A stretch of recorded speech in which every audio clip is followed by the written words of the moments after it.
Bueno, normalmente, cuando hablamos de un diagnóstico médico, creo que hay una expectativa de precisión absoluta. Sí, claro. Buscas una prueba física indiscutible. Exacto. O sea, alguien se rompe un brazo, vas a urgencias, la radiografía muestra esa línea blanca y el médico simplemente la señala y te dice, mira, ahí está, ese es el problema. Es un escenario binario, vamos. ¿Está roto o no está roto? No hay mucho debate. Eso es. Pero claro, cuando pasamos al terreno del neurodesarrollo, y específicamente a la evaluación del trastorno del espectro autista, esa máquina de rayos X desaparece por completo. Totalmente. Nos enfrentamos a un paisaje clínico donde el diagnóstico depende, pues, de una observación aguda y súper estructurada del comportamiento humano. Porque no hay marcadores biológicos, ¿verdad? No, no los hay. No tenemos un análisis de laboratorio o una resonancia que nos dé un sí o un no automático. Es un trabajo mucho más minucioso. Y esto nos lleva justo al centro de nuestro análisis a fondo de hoy. Para quienes nos escuchan, vamos a basarnos en una fuente documental muy rigurosa, concretamente el módulo 2 del Manual Trastorno del Espectro Autista. Una guía fundamental, orientada a padres, hermanos y maestros. Sí, escrita por el doctor Raimundo Palma Cuacuamoxtla, que es especialista en medicina interna, neurología y neuropsicología. Y nuestra misión en esta sesión es desgranar toda la ciencia detrás de la detección temprana. Que es clave, vamos, alejarnos de mitos y centrarnos puramente en evidencias médicas y criterios oficiales. Exacto, pero hay un dato inicial en este manual que, a ver, es un golpe de realidad brutal. La evidencia científica internacional demuestra que la intervención terapéutica antes de los 3 años de edad transforma radicalmente el pronóstico de vida. Así es, los resultados a largo plazo cambian por completo. Pero luego el manual señala una contradicción enorme. En regiones como México y gran parte de Latinoamérica, la edad media del diagnóstico oscila entre los 4 y los 6 años. O sea, estamos perdiendo una ventana de tiempo fundamental, ¿no? Madre mía, es que estamos hablando de una ventana de oportunidad desaprovechada increíble, y el motivo por el cual esos primeros 3 años son innegociables a nivel médico se reduce a un mecanismo biológico muy concreto. Te refieres a la plasticidad cerebral. Exacto, la neuroplasticidad y más específicamente un proceso que llamamos poda sináptica. A ver, durante la primera infancia, el cerebro está hiperconectado. Como si tuviera un exceso de cableado, ¿no? Justo. Genera muchísimas más conexiones neuronales de las que realmente necesita. Es un estado de sobreproducción masiva. Vale, ¿y qué pasa con todo ese exceso? Pues a medida que el niño interactúa con el entorno, las conexiones que se usan se fortalecen. Y las que no se usan, el cerebro las elimina activamente para ser más eficiente. O sea, a ver si lo entiendo, esa ventana de oportunidad temprana no significa simplemente que el cerebro es como arcilla fresca que se va secando. No, es mucho más activo que eso. Significa que, a partir de los 3 años, el cerebro empieza a borrar caminos y a cimentar otros de forma casi permanente. Eso es, el cerebro está diseñando su propia arquitectura basándose en lo que experimenta. Y entonces, si un niño en el espectro autista pasa esos primeros años desarrollando mecanismos compensatorios o aislando su procesamiento sensorial sin ningún tipo de guía, el cerebro se acostumbra a eso. Totalmente. Está, digamos, configurando esas rutas como la norma. A los 2 años, el desarrollo neurológico está en una fase súper expansiva. O sea que la terapia ahí trabaja a favor de la corriente. Exacto. Trabaja a favor de la biología para instaurar patrones de comunicación y regulación sensorial. Pero si llegamos al diagnóstico a los 6 años, el cerebro ya ha consolidado ciertas arquitecturas neuronales de supervivencia. Ya, claro. Como que la arcilla ya ha empezado a secarse con esa forma concreta. Pero, a ver, yo me pregunto, ¿esos años perdidos son recuperables? Porque la plasticidad no desaparece del todo, ¿verdad? Afortunadamente no desaparece por completo. De lo contrario, los adultos no podríamos aprender idiomas o habilidades nuevas. Menos mal. Sí, pero el nivel de repetición, la intensidad y el enorme esfuerzo energético que se requiere para modificar un patrón ya establecido a los 6 años es exponencialmente mayor. Claro, cuesta muchísimo más. Entonces, si la biología nos impone un reloj tan estricto, la forma en que observamos el desarrollo tiene que cambiar por completo. No podemos limitarnos a sentarnos a esperar y ver si el niño, entre comillas, madura. Eso es un error médico de primer nivel. Y el manual del doctor Talma detalla muy bien cómo estas señales de alerta evolucionan. No aparecen de forma aleatoria, sino que van en paralelo al aumento de las exigencias sociales. Claro, El entorno va pidiendo cada vez más, y ahí es donde las diferencias en el procesamiento neurológico se hacen evidentes. Fíjate, en los primeros 12 meses, por ejemplo, el manual pone el enfoque en algo llamado atención conjunta. ¿Nos explicas qué es esto exactamente? A ver, la atención conjunta es literalmente el pilar fundamental de la cognición social humana. Ocurre cuando el bebé y el adulto comparten el foco de atención sobre un mismo objeto. Vale. Y lo más importante, son conscientes de que lo están compartiendo. Es el clásico momento en que el niño señala a un perro por la calle. Y te mira para ver si tú también lo estás viendo, ¿no? Eso es. Señala al perro, mira a su madre o a su padre para asegurarse de que lo ven, y luego vuelve a mirar al perro. Hace como un triángulo visual. Exacto, esa triangulación visual.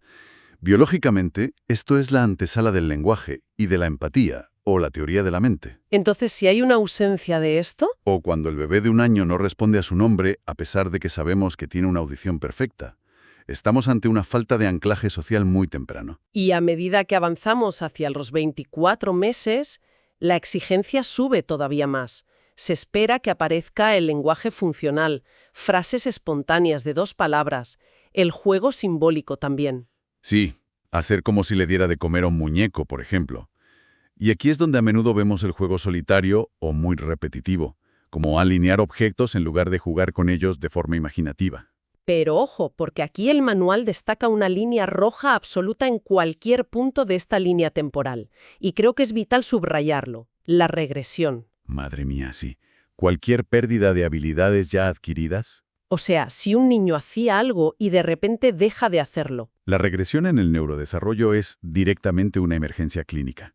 Si un niño que mantenía contacto visual o que ya decía palabras con intención comunicativa, de pronto se aísla, deja de responder y pierde ese lenguaje, No es simplemente que esté pasando por una fase. no es un retroceso evolutivo normal.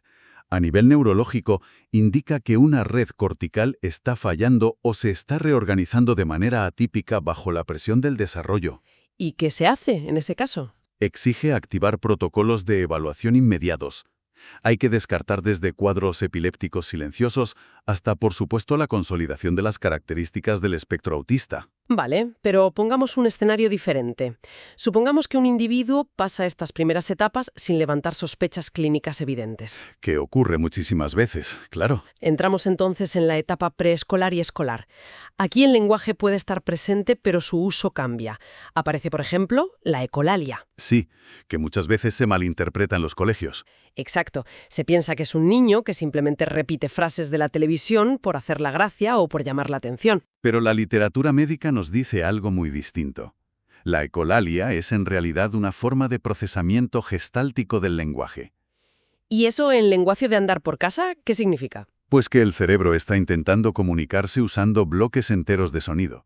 Procesar palabras individuales, entender su significado y ordenarlas en una frase requiere una energía inmensa que, en ese momento de estrés, no está disponible. O sea, cogen una frase entera que han oído y la usan como un bloque único porque es más eficiente para ellos. Exacto. Es una herramienta de comunicación súper válida.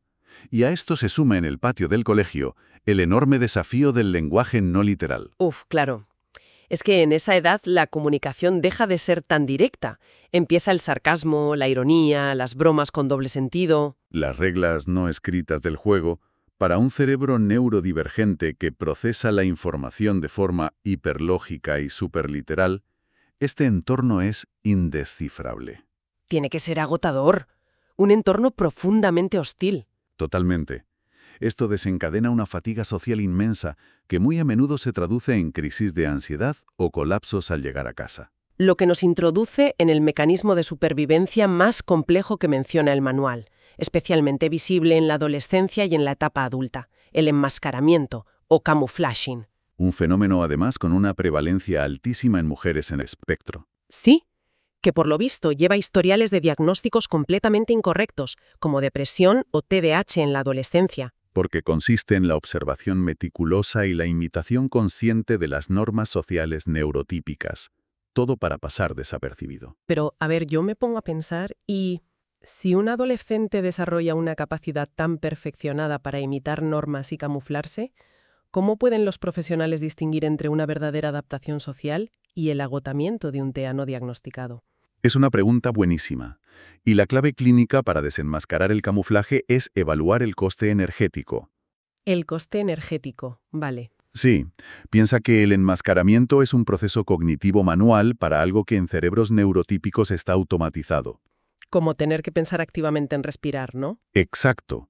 Implica calcular cuántos segundos se debe mantener el contacto visual antes de apartar la mirada para no resultar intimidante, o prescribir guiones mentales para conversaciones triviales. Imagínate el nivel de estrés de tener que ensayar mentalmente cómo pedir el pan. Y encima, suprimir activamente las estereotipias motoras, el famoso stimming, que es lo que el cuerpo necesita desesperadamente para regular la sobrecarga sensorial. Claro, el aleteo de manos o balancearse, lo reprimen para encajar. Y el precio de todo eso es el colapso del sistema nervioso.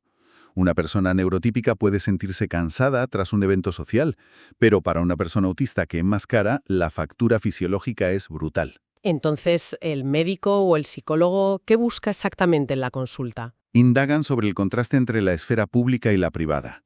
Alguien puede tener un desempeño laboral impecable, pero al cruzar la puerta de su casa sufre mutismo selectivo temporal, O sea que no pueden ni hablar de lo agotados que están. literalmente.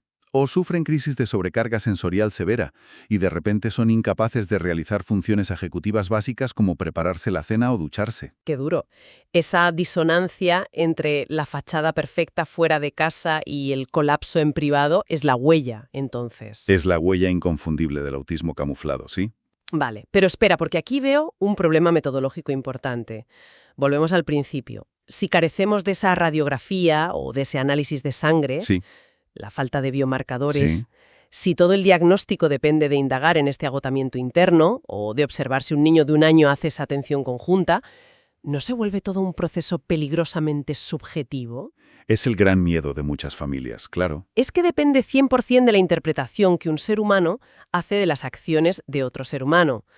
¿Cómo se asegura la medicina de que esto no sea solo la opinión sesgada del profesional de turno? Pues a través de algo que llamamos la arquitectura del diagnóstico estructurado.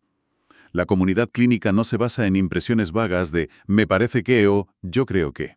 ¿Tienen un manual de instrucciones? Tienen el pilar bibliográfico principal, que es el DSM-5-TR, la versión revisada de 2022. Y este manual es súper estricto. ¿Qué exige exactamente este manual? Pues mira, el criterio A exige déficits persistentes en la comunicación y reciprocidad socioemocional, y el criterio B requiere evidencia clara de patrones restrictivos y repetitivos, además de hiper- o hiporreactividad sensorial. Vale, los criterios están escritos, pero para medir eso sin caer en la subjetividad que comentábamos, ¿cómo lo hacen? Utilizando instrumentos de evaluación estandarizados, principalmente el A22, que está considerado el estándar de oro a nivel mundial en este campo. ¿Y cómo funciona exactamente el A22 para eliminar ese sesgo del evaluador?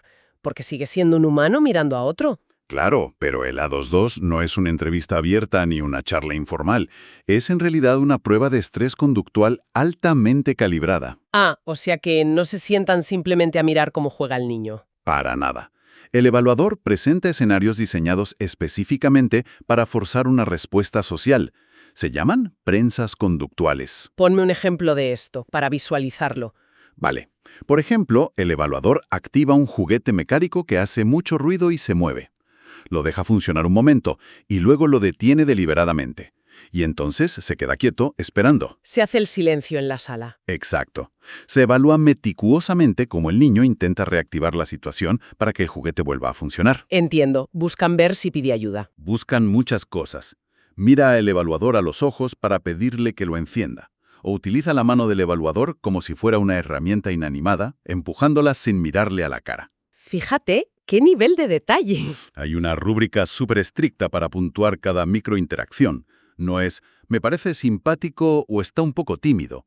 Son datos conductuales codificados. Vale, entonces se genera el estímulo y se codifica la respuesta bajo un protocolo internacional. Pero yo estoy segura de que una prueba así no se pasa de manera aislada, ¿verdad? Nunca. Jamás se debe dar un diagnóstico solo con el A22. Se triangula la información siempre. Porque el A2 te da la foto del momento actual, ¿no? Exacto. Pero el DSM-5-TR exige que los síntomas estén presentes desde la primera infancia. Y ahí es donde entra otra herramienta clave, el ADR. Que es una entrevista con los padres. Sí, pero es una entrevista clínica exhaustiva que dura horas. Se hace para reconstruir milimétricamente el neurodesarrollo temprano del paciente. Madre mía, ¿horas de entrevista? Sí, y todo esto es procesado luego por un equipo multidisciplinar. Interviene neuropediatría para descartar factores genéticos o neurológicos estructurales. Claro, que no haya una lesión cerebral o algo físico subyacente. Exacto. También logopedia para analizar el procesamiento del lenguaje y psicología clínica o psiquiatría infantil. Cuando cruzas todo eso, la evaluación estandarizada, la historia clínica exhaustiva y el cribado biomédico, el margen de subjetividad queda anulado. ¡Qué barbaridad de proceso! Ahora, una vez que ese equipo multidisciplinario emite el diagnóstico formal de TEA, podríamos suponer que la investigación clínica termina ahí. Ya tenemos la etiqueta. Pues ojalá, pero no. El manual del Dr. Palma deja clarísimo que el autismo rara vez viaja solo. O sea, que el diagnóstico es solo la punta del iceberg. Totalmente. Lo más habitual es que ese diagnóstico dé paso al inmenso laberinto de las comorbilidades. Y las estadísticas clínicas en este manual son demoledoras. Hablan de que entre el 50 y el 70% de las personas en el espectro autista presentan también trastorno por déficit de atención e hiperactividad, el famoso TDAH. Sí, y no solo eso. Hablamos también de un 50-80% con trastornos crónicos del sueño y hasta un 60% convive con niveles clínicos de ansiedad. Son cifras altísimas. ¿Por qué ocurre esto a nivel biológico? Porque existen vías neuronales compartidas. Las redes que gestionan la regulación de la dopamina y el funcionamiento ejecutivo suelen estar alteradas en todas estas condiciones conjuntas. Fíjate, para visualizar cómo impacta esto en la vida real, me gustaría usar una analogía. Imaginemos que el cerebro humano es un ordenador. Vale, me gusta. El autismo no es un virus, ni es una avería del sistema. Es simplemente un sistema operativo diferente, como si estuvieras usando Linux en lugar de Windows o Mac. Funciona perfectamente, pero procesa la información y los comandos de manera distinta. Exacto. Las reglas son otras. Pero el problema real, el que te hunde en el día a día con estas comorbilidades, surge cuando en ese sistema operativo de repente abres programas pesadísimos en segundo plano. Ah, claro. ¿Y te chupan toda la memoria RAM del ordenador? Eso es. El TDAH fragmenta tu atención constante, abriendo pestañas. La ansiedad severa mantiene el procesador al límite del sobrecalentamiento, escaneando amenazas que no existen. Y encima, el insomnio crónico impide que el sistema se reinicie y se enfríe correctamente por la noche. Es una metáfora brillante, de verdad, porque bajo ese estado de saturación total del sistema, intentar enseñar a una persona habilidades sociales o estrategias de regulación emocional en terapia es, francamente, inútil. El ordenador está colgado. Literalmente. Por eso el enfoque médico moderno tiene que ser holístico. El manual subraya que, a menudo, tratar médicamente o terapéuticamente la ansiedad coexistente o mejorar el trastorno del sueño mejora dramáticamente todo el funcionamiento general. Porque estás cerrando esos programas pesados y liberando memoria RAM para que el sistema operativo neurodivergente pueda por fin procesar su entorno. Eso es. Le quitas el freno de mano al cerebro. Y esto nos lleva a la hoja de ruta posterior al diagnóstico. Claro, porque recibir toda esa información de golpe, entender cuál es tu sistema operativo y ver todos los programas en segundo plano que están consumiendo tus recursos tiene que ser un choque de realidad enorme para cualquier familia. O para el propio adulto diagnosticado tardíamente. Por eso el primer paso que aborda el manual, desde una perspectiva superhumana, es la validación del impacto emocional. Permitir el duelo, ¿no? Sí. Hay que atravesar un proceso de duelo. Y ojo, no un duelo por la persona, que sigue siendo la misma, sino por la expectativa neurotípica que la familia uno mismo se había construido. Y me imagino que también aparece muchísima culpa. Muchísima.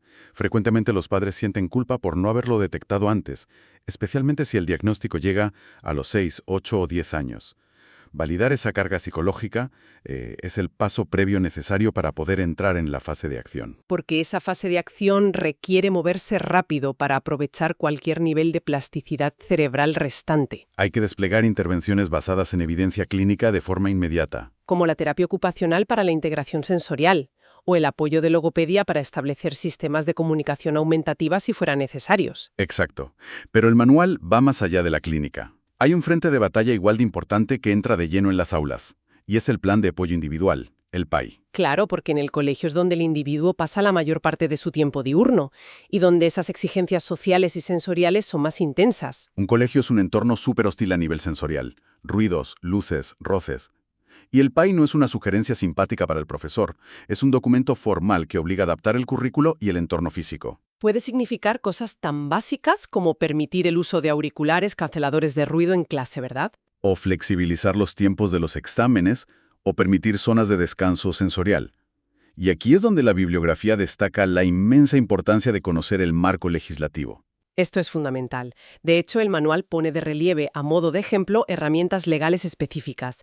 En el contexto de México, por ejemplo, menciona la Ley General para la Atención y Protección a Personas con la Condición del Espectro Autista, la LGAPEA. Sí, cita ese marco legal para ilustrar un punto universal. La legislación es tu principal escudo. Porque, seamos realistas, los apoyos educativos o terapéuticos rara vez se conceden automáticamente por pura buena voluntad del sistema. Los recursos son limitados. Desgraciadamente es así. Las familias y los propios individuos diagnosticados deben usar la ley como escudo y como palanca. Tienen que exigir el cumplimiento de sus derechos de desarrollo. Entonces, podemos decir que el diagnóstico marca el fin de la incertidumbre clínica y el verdadero inicio de la reestructuración de todo el entorno. Con las comorbilidades identificadas y tratadas, y con las herramientas legales y educativas sobre la mesa, es cuando por fin se establece una base realista para tener una buena calidad de vida.